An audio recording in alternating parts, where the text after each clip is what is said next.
Hello everyone, my name is Umang Upadhyay. Welcome to Umang bio classes.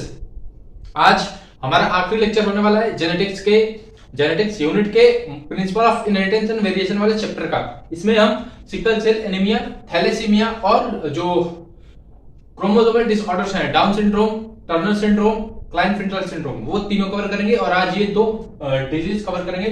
पहला हम जो डिजीज शुरू करने वाले हैं वो है अपना सिकल सेल एनीमिया। देखो, पिछली क्लास में मैंने बताया था म्यूटेशन के बारे में, और हम इसके कलर ब्लाइंडनेस और हीमोफीलिया के बारे में डिस्कस कर रहे थे। हीमोफीलिया हमारी क्वीन विक्टोरिया की जो फैमिली है, डिसेंडेंसी है, उसमें देखने मिलती है। उसमें क्या होता है कि अगर कोई कट लग जाए तो ब्लड क्लॉट नहीं होता है, क्योंकि उसके कैस्केड ऑफ प्रोटीन्स, क्योंकि ब्लड क्लॉटिंग के लिए अगर नहीं पता है तो बता दे रहा हूं, ब्लड क्लॉटिंग के लिए प्रोटीन्स का एक बहुत बड़ा नेटवर्क चाहिए होता है। उसमें से किसी एक प्रोटीन का जीन जो होता है वो अफेक्टेड हो जाता है म्यूटेशन की वजह से, या फिर दिक्कत आ जाती है कोई भी, तो उसकी वजह से वो प्रोटीन नहीं बन पाता, जिसकी वजह से ब्लड क्लॉट नहीं करता है और उसमें बहुत नॉन स्टॉप ब्लीडिंग होती है। ठीक है, उसमें फीमेल बहुत रेयरली हीमोफिलिक होती है, बट मेल इजीली हो जाता है, क्योंकि मेल के पास एक्स वाई क्रोमोसोम होता है, एक सिंगल एक्स क्रोमोसोम होता है। तो ऑब्वियसली बात है, हीमोफीलिया तुम्हारा एक्स लिंक्ड रेसेसिव है, तो अगर सिंगल होगा तो हर कंडीशन में अपने आप को एक्सप्रेस करेगा। फीमेल क्यों नहीं होती है? क्योंकि उसके लिए जो फीमेल होगी उसकी मदर तुम्हारी कैरियर होनी चाहिए और फादर तुम्हारा जो होगा वो हीमोफिलिक होना चाहिए। ठीक है, क्योंकि उसके पास दो एक्स एक्स क्रोमोसोम है ना, तो अगर एक अफेक्टेड भी है तो दूसरा वाले से वो अपना काम करा लेगा। ठीक है, अब बारी आती है कलर ब्लाइंडनेस की। कलर ब्लाइंडनेस में भी सेम था, वो रेड और ग्रीन में तुम्हारा डिस्टिंग्विश नहीं कर पाता है जो भी पर्सन अफेक्टेड है। ठीक है, आज जो हम बात करने वाले हैं वो बात कर, देखो वो दोनों जो थे वो एक्स लिंक रेसेसिव डिसऑर्डर थे। आज जो हम बात करेंगे वो तुम्हारे हैं क्या बोलते हैं, ऑटोसोमल लिंक रेसेसिव डिसऑर्डर्स। ठीक है, आज वाले जो है वो ऑटोसोमल देख रहे हो, ऑटोसोमल रेसेसिव डिसऑर्डर्स। कल वाले जो हमने देखे थे वो थे एक्स लिंक। ये तुम्हारा एक्स लिंक, सेक्स क्रोमोसोम को हम बोलते हैं एक्स लिंक। ठीक है, तो वो एक्स लिंक रेसेसिव डिसऑर्डर थे। ठीक है, आज जो हमें बात करना है वो बहुत इंपॉर्टेंट है, सिकल सेल एनीमिया। 10 से 11 बार क्वेश्चन आ चुका है प्रीवियस ईयर में। और उसके बाद थैलेसीमिया, इस पे एक क्वेश्चन बनता है कि ये क्वालिटेटिव है या क्वांटिटेटिव, मतलब ये जो इसका जो वो बनता है, डिफेक्ट होता है, वो क्वांटिटी में होता है या क्वालिटी में होता है। मैंने आंसर लिख रखा है, क्वालिटी में होता है। क्वालिटी को ही क्वालिटेटिव बोलते हैं। क्यों होता है वो हम आगे भी डिस्कस करेंगे, और क्वांटिटेटिव क्या होता है वो भी हम डिस्कस करेंगे। ठीक है, आ जाओ। देखो, सिकल सेल एनीमिया, पहला पॉइंट याद करने का है कि पॉइंट म्यूटेशन से होता है। पहले पॉइंट में ही पॉइंट म्यूटेशन आ गया। ठीक है, तो पहला पॉइंट यही है कि ये पॉइंट म्यूटेशन से होता है। उसके बाद ऑटोसोमल रेसेसिव डिसऑर्डर है।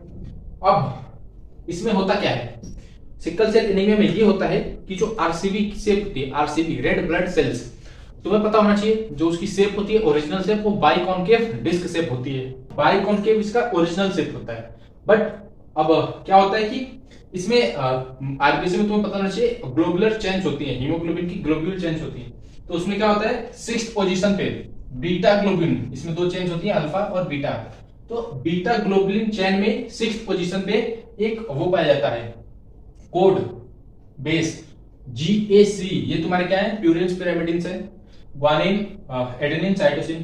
ठीक है, तो GAC, तो जो ए वाला बेस पेयर तुम देख रहे हो ना, ए वाला में, इसमें आकर के म्यूटेशन हो जाता है।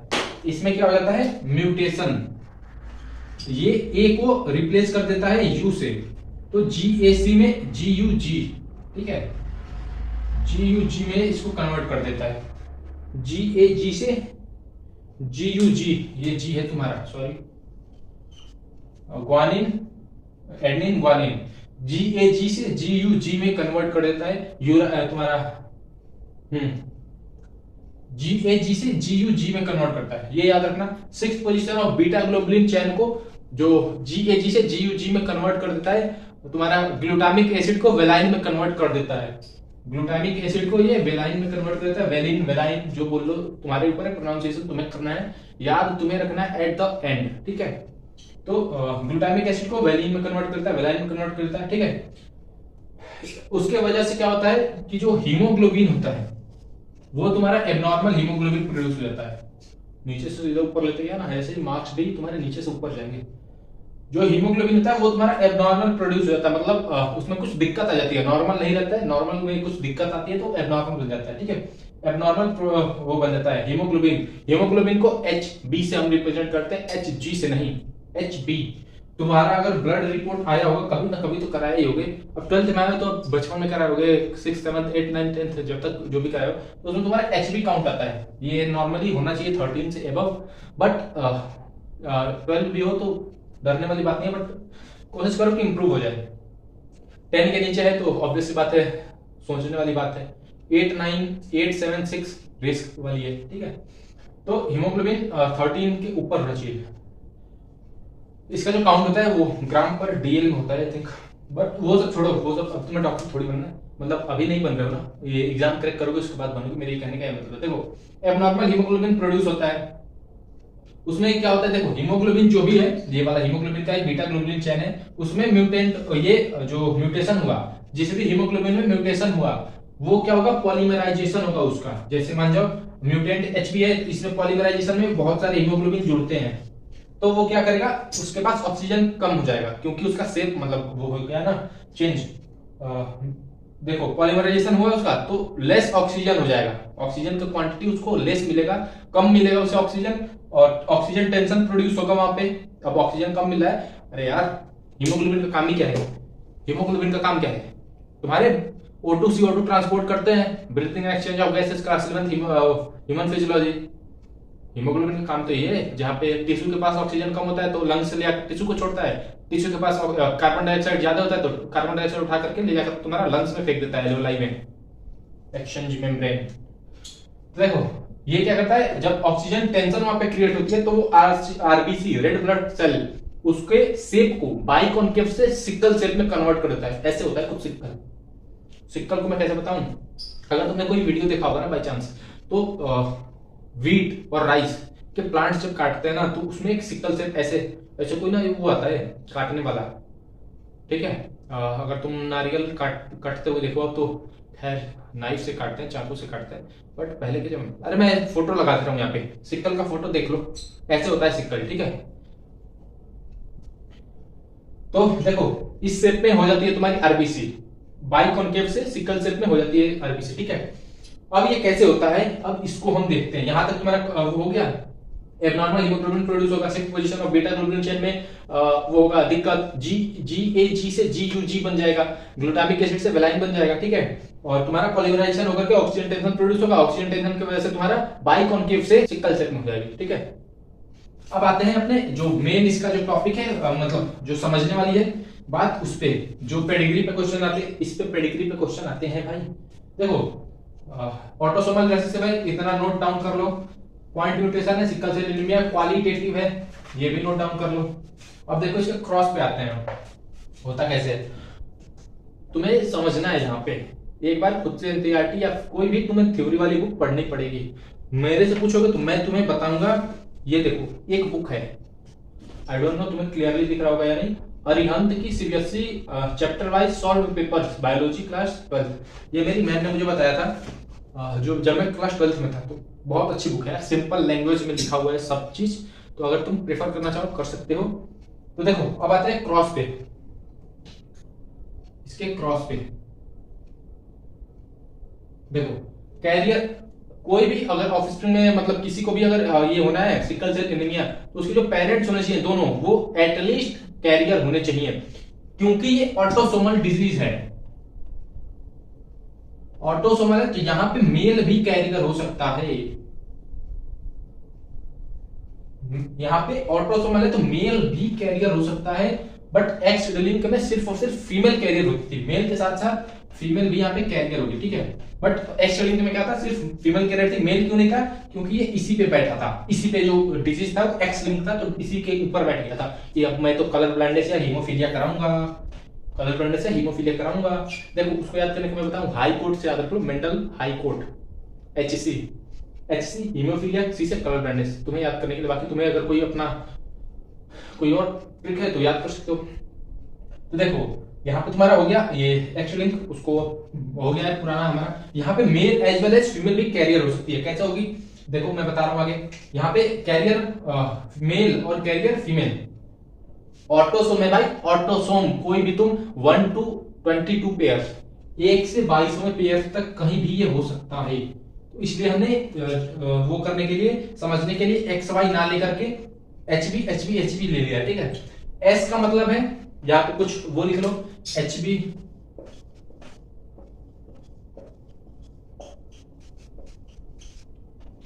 इसमें ए ये तुम्हारा हो गया नॉर्मल, ए एस ये तुम्हारा हो गया कैरियर, एस ये तुम्हारा हो गया affected with sickle cell anaemia.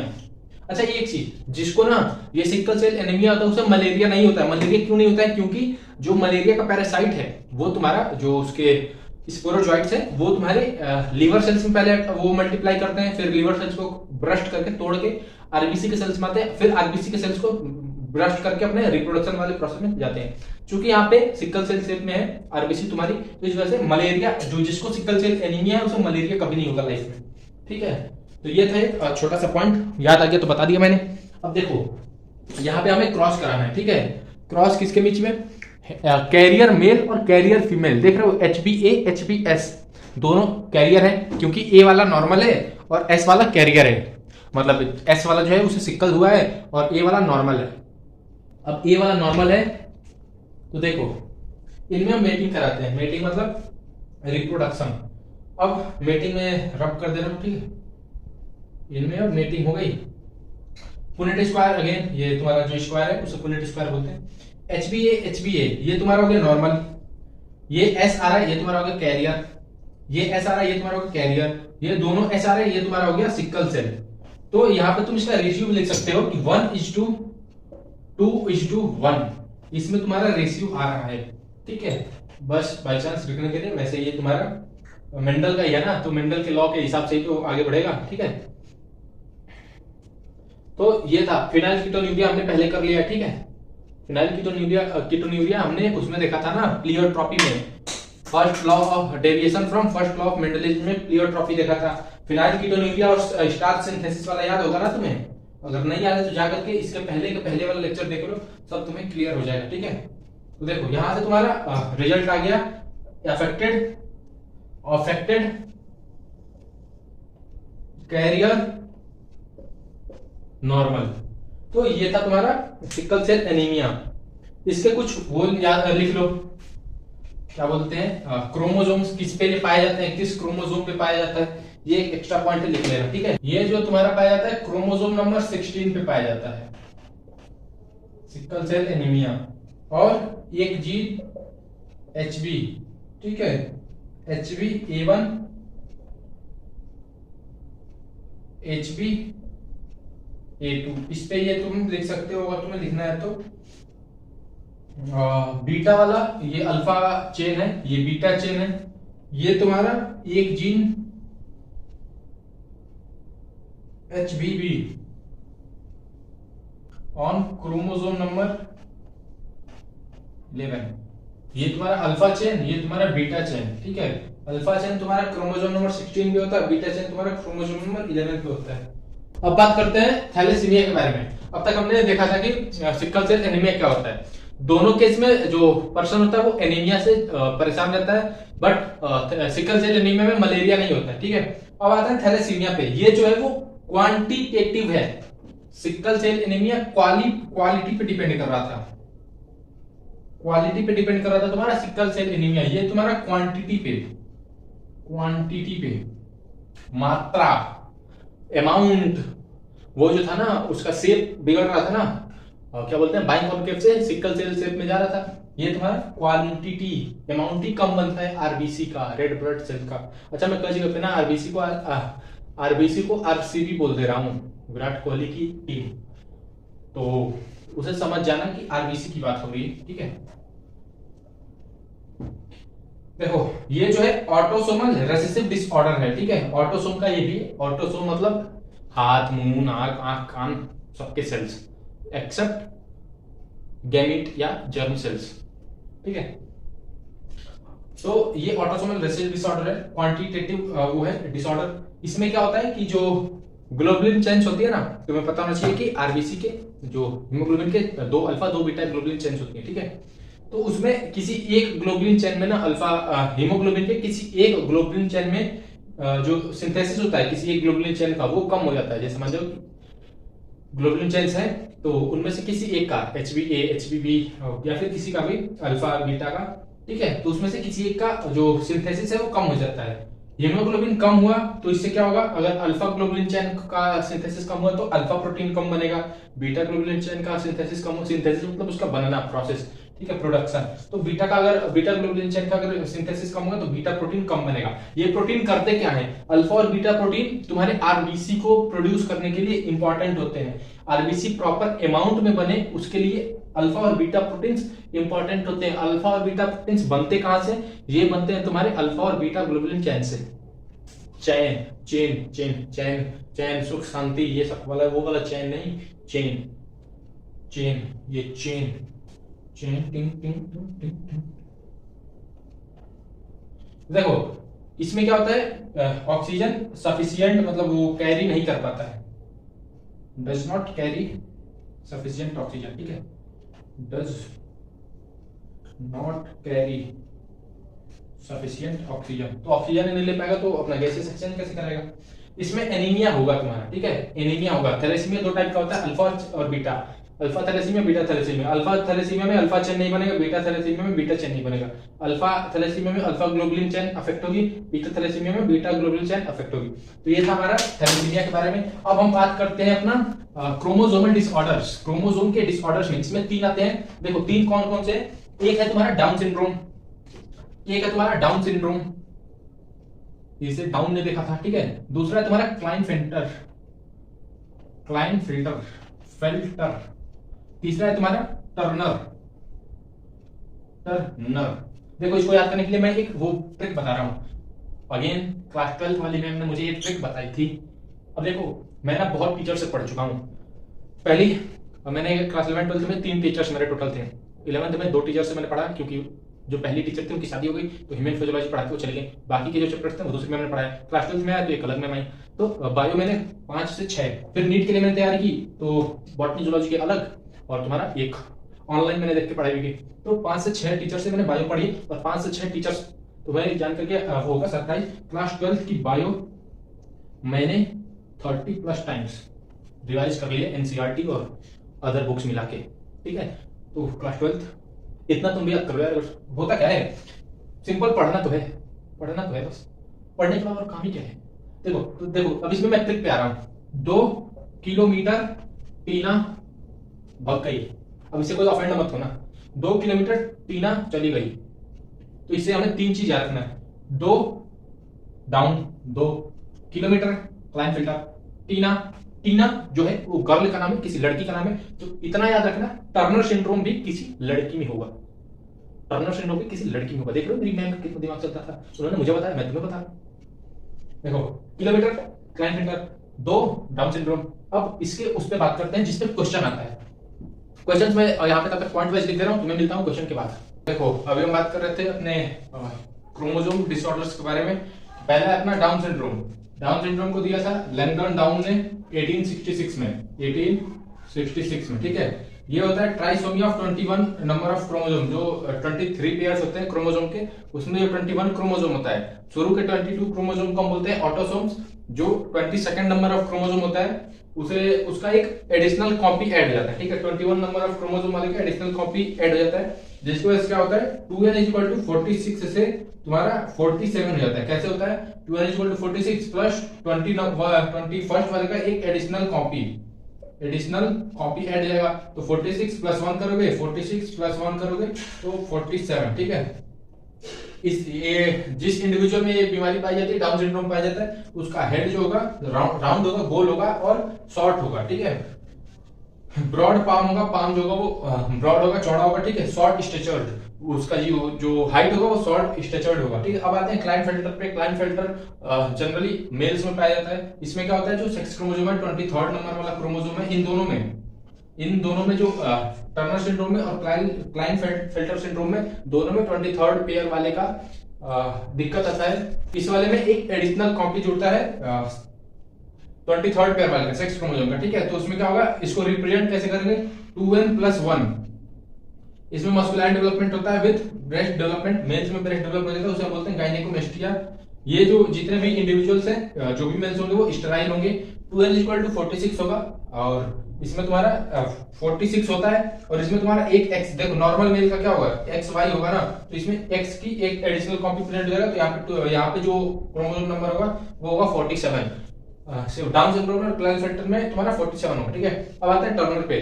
Turner वाले में ये फीमेल्स में देखने मिलता है। इसको कैसे रिप्रेजेंट करते हैं, इसको 2n-1 से रिप्रेजेंट करते हैं, ठीक है। 2n-1 क्यों, 2n इक्वल टू 46 -1, तो ये हो जाएगा तुम्हारा 45। तो इसमें टोटल 45 क्रोमोसोम्स पाए जाते हैं। इसमें जो ओवरीज होती है वो रुडिमेंट्री होती है, मतलब क्या बोलते हैं, जब वो ग्रो करना शुरू होती है तभी उनकी ग्रोथ स्टॉप हो जाती है। ये जितने भी फीमेल्स होती हैं वो स्टेराइल होती हैं, मतलब ऑफस्प्रिंग नहीं प्रोड्यूस कर पाते, ये भी ऑफस्प्रिंग नहीं प्रोड्यूस कर पाएंगे। इसमें जो 23rd नंबर वाला क्रोमोसोम है, सेक्स क्रोमोसोम, उसकी मोनोसोमी होती है। मोनोसोमी मतलब ये जैसे XX है, फीमेल्स में होता है तो XX, मेल्स में होता है तो XY। तो इसमें जो मोनोसोमी मतलब ये जो X क्रोमोसोम है ना, ये गायब हो जाता है, खत्म हो जाता है। तो यहाँ पे खाली ना रख के हम इसे XO से रिप्रेजेंट करते हैं, ठीक है। 45 प्लस XO, ठीक है। तो इसमें पहला इफेक्ट ये आता है कि ओवरीज रुडिमेंट्री हो जाती है, स्टेराइल फीमेल रहती है, और शॉर्ट स्टेचर्ड वुमेन होती है, उसकी हाइट जो होती है वो शॉर्ट स्टेचर्ड होती है। यहाँ पे हमारा प्रिंसिपल ऑफ इनहेरिटेंस जेनेटिक्स वाला चैप्टर कंप्लीट होता है। मिलते हैं फिर नेक्स्ट चैप्टर में, जो कि है अपना मॉलिक्यूलर बेसिस ऑफ इनहेरिटेंस।